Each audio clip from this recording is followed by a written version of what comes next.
Hello, magical creatures, and welcome back to Season 3, Episode 6 of Around the Cauldron. I'm working on a new podcast that's going to go more in the interview style, funny, comedic, satirical, sometimes maybe not politically correct direction. Just because I wanted to keep this podcast more about discussions revolving around the occult, answering questions from people who really do have a curiosity and a profound interest in getting to know more about it, either through my own lens or my perspective, or just from what I can research and find for you. So for those of you who have stuck this out and been here, I really appreciate it. And let's get started with the episode. The first part of this episode comes from a question from someone in the Midwest, and it says this. Hi, Zechariah. On a previous episode, you had mentioned that you were an eclectic Grey Witch. Just wondering what that means, as I feel like that resonated with me. Thanks. All the best. Thank you so much for your question. And my answer is pretty simple. A Grey Witch is a term that's usually a way to describe someone that practices witchcraft, who follows more of a moral or ethical path that isn't completely harmful or malicious or purely benevolent or altruistic. The terms black and white, though, used in witchcraft, there's certain origins that stem from separation, racism, segregation. And when I say gray, I think of it more in like, if you're painting a picture, right? And you can use certain colors that are neutral or not. And I think to me, when I see magic in my mind, I view it as a color spectrum. And all of the things that are heavy and protective and hexing, to me, they've always had a darker, moodier tone. And then all the things that are like celestial and magical and, it's just always kind of been that way. Maybe it's because I grew up watching Fantasia as a kid. I don't know. But that's how my imagination works within my magical practice. But being a Grey Witch, or even being an eclectic witch, those also do not go one and the same. Eclectic witchcraft is combined with a certain belief systems that kind of complement each other. A lot of people who practice eclectic witchcraft use multiple forms of divination. They have multiple gods and goddesses that they associate with, or they put different attributes to the directions that they call in a quarter call. But I said eclectic because the real term I should have used to describe myself, since we're asking, is I'm actually a chaos magician or a chaos witch. And to me, saying gray eclectic maybe sounds safer or less confusing, but since we're here, let's just say I work with both light and dark. I believe that we are all personally responsible to our own code of ethics and our own guides in our magical practice.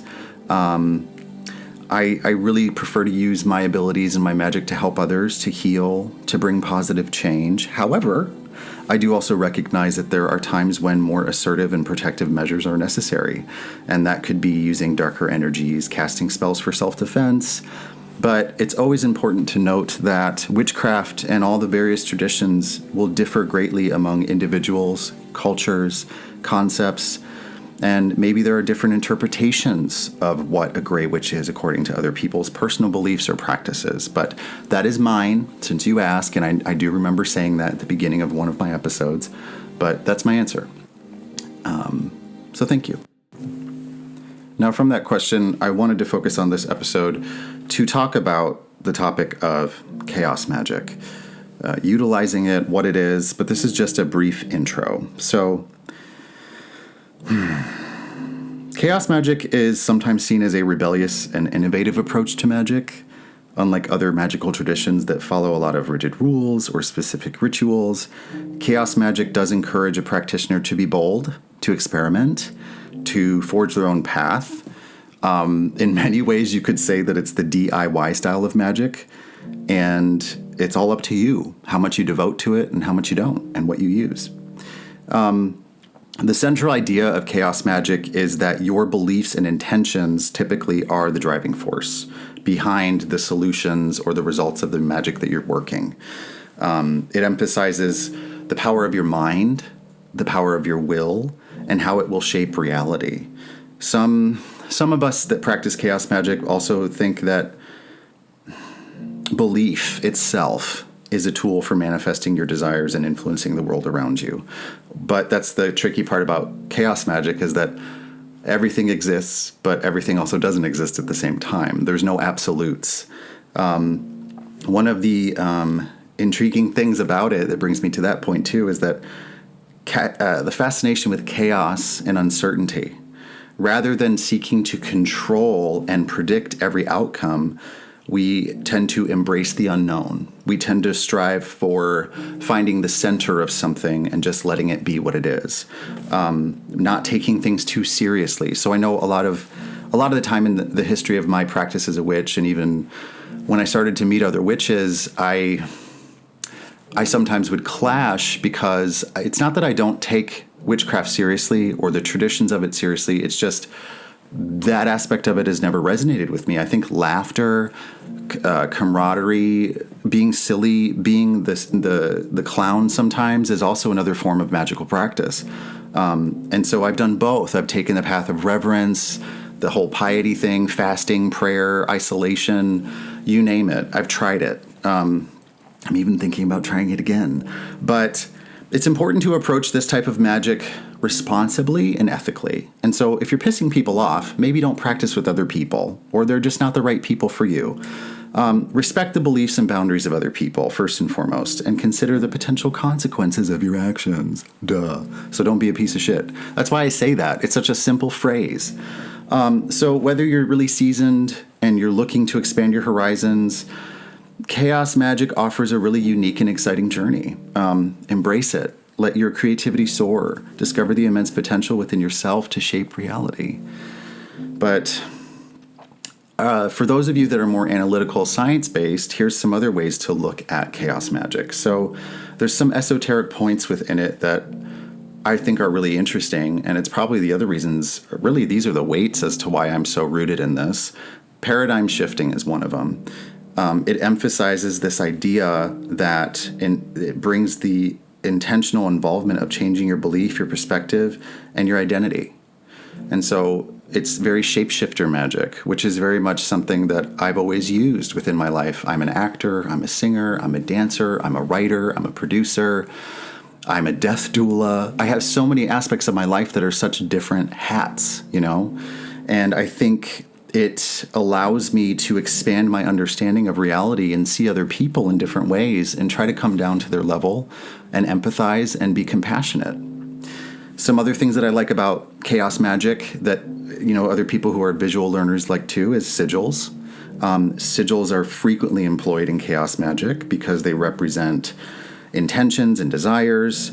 You can combine letters together to create symbols or images that are charged with that energy. There's a few different ways to go about doing it, but it helps you carry out a specific task. Another point is altered states of consciousness. I know I've talked in other podcasts before where I've mentioned the use of psilocybin or psilocin or sacred medicines that I've learned along the way, not just because I went to fucking Burning Man once or something. So I think some of us can go into those altered states without the use of substances. And then other people who treat it respectfully as medicine and as a tool, we realize that we can attain different states of gnosis to go to the deeper layers of our mind and increase our magical ability. So that is one aspect about chaos magic and the practices that I believe is crucial. You have to sometimes go into the wild and the unknown and lose yourself. Just like in shamanism, when they talk about how part of you will die, you know, you have to have an ego death. And sometimes you have to die over and over and over again. And sometimes that's just easier to do with the use of magical medicines. I know the New Age terms that are out right now, too, about synchronicity. It's predestined, it's fate, yada, yada. Synchronicity is a big one in chaos magic because we know that it brings about meaningful coincidences, that events seem to align and they make sense with our intention or desires. So Chaos magicians are always interpreting a synchronicity as an indication that we are getting closer and closer to our desired result or end goal of our magical practice or what we're trying to do in ritual. And that shit happens to me all the time. And I don't share it all the time because then it kind of alters it if someone else is aware of it. Which I don't want to get into that right now. Some other things too on the science spectrum is, I've mentioned before, we call spells something in witchcraft. Christians call it prayer. There's all these like little ways that we change the verbiage of what a magical practice is. But the multiverse and quantum theory, to me, exists in chaos magic because we draw inspiration from scientific theories and the concept of the multiverse, where there's like a best version of us that we could want to achieve that currently exists, and we can draw from that place. We explore the idea that multiple realities exist simultaneously. And through these magical practices, we can interact with and influence not only our own realm, but those other realms to help us, to teach us, to guide us. So there are some deeper esoteric points that highlight the philosophical and the metaphysical underpinnings of chaos magic. Chaos magicians will constantly delve into different streams of consciousness, astral projection, remote viewing. There's so many different things that we do in order to learn. But there's a lot of this too reminds me of the Jungian perspective, or Carl Jung, the famous psychologist that was a little bit into using esoteric practices or beliefs or cultural, spiritual things in his work. And it's just fitting because psychologically, if you're going through a lot of self-exploration, you grow. You become more confident, stronger, more mentally acute. You also learn about the different archetypes, which again is like shape-shifting. You can fit into a mold or break out of it. You can understand how to work with the world around you and the people that you're around. But at the end of the day, I think anyone with any varying spiritual background can practice chaos magic. It's got a really versatile framework, and it can be interpreted and utilized in ways that will align with your own worldview and your personal goals. It emphasizes personal agency, exploration, and the potential for psychological transformation, like I just said. So to me, being a chaos witch or a chaos magician it's highly adaptable, and it's also inclusive for a wide range of people and individuals. So I hope that makes sense, and I hope that I didn't go over this topic too quickly, but I also know that to some people it's a little more advanced or it's a little in the middle somewhere. But as with any magical practice, I say, if it works for you, great. If it doesn't, keep looking for what does. And I guess that's the whole point of why I brought up chaos magic, is because it is the one thing that I found after so many years of searching that just made sense to me. And it was things that I was already utilizing before I even started researching and studying, when I would go to the library and check out books, or when I would meet other witches. There's a lot of like the old ways that I do love and I appreciate. There's a lot of inherited ancestral things that I love and appreciate and I use. But there's also things from other religions and backgrounds that I picked up along my path and my journey. And I'm sure that I'll continue to do that because it resonates with me. And I think that everything has a different name and a different context, but maybe it's all from the same place, just like it says in chaos magic, everything exists, but also nothing exists at the same time. It's like you're a believing non-believer. So that's my take on it. I appreciate you listening in to the podcast. Be sure to look out for the new podcast that's coming out. We're going to start recording soon. It's called Weird Agenda. You can follow us online at Instagram, Weird Agenda. It's going to be with my friend Roy and myself. You'll get to know us a little bit in the first few episodes and understand why we decided to do this podcast. But yeah, there's more to come. And I'm going to keep having these little intimate talks with you. And if you have any questions, be sure to visit my website, www.zachariahthewitch.com. Send me a question if you want me to answer it on the show. I'd be happy to give you a shout out. But other than that, don't be a piece of shit. Like I said, have a great day.